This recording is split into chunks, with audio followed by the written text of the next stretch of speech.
Kurva yang melengkung habis ini artinya suatu saat wabah ini akan berhenti. Nah, garis ini mewakili kapasitas rumah sakit dan tenaga kesehatan. Jadi semua yang di bawah garis ini kemungkinan besar akan dirawat, tapi yang di atas garis ini kemungkinan besar kesulitan dan bahkan meninggal dunia. Nah, tugas kita adalah membuat kurvanya tuh nggak terlalu melonjak tinggi, sehingga semua orang yang sakit bisa masuk ke dalam rumah sakit dan ditangani oleh petugas kesehatan. Jadi gimana caranya membuat kurva ini menjadi landai? Orang itu sakit nularin orang lain.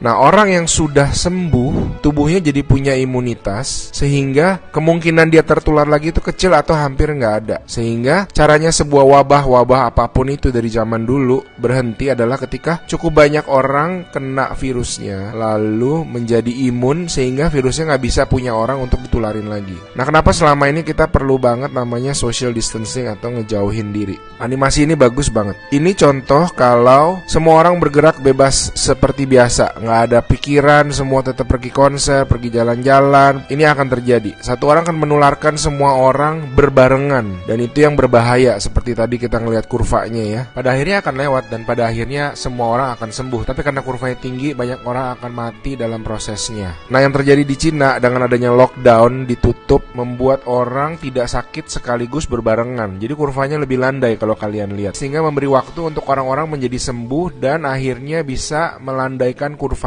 Nah, sekarang kita lihat kalau kita lakukan namanya social distancing, yaitu kalau nggak harus banget, nggak usah pergi keluar. Kalau nggak penting-penting banget, nggak usah ketemu temen, nggak usah ada social function, semuanya ditunda dulu. Kita lihat apa yang terjadi. Nah, bahkan ini ada simulasi satu lagi. Kalau social distancingnya itu benar-beneran ekstrim, orang nggak boleh keluar, ada jam malam dan sebagainya. Ini yang terjadi.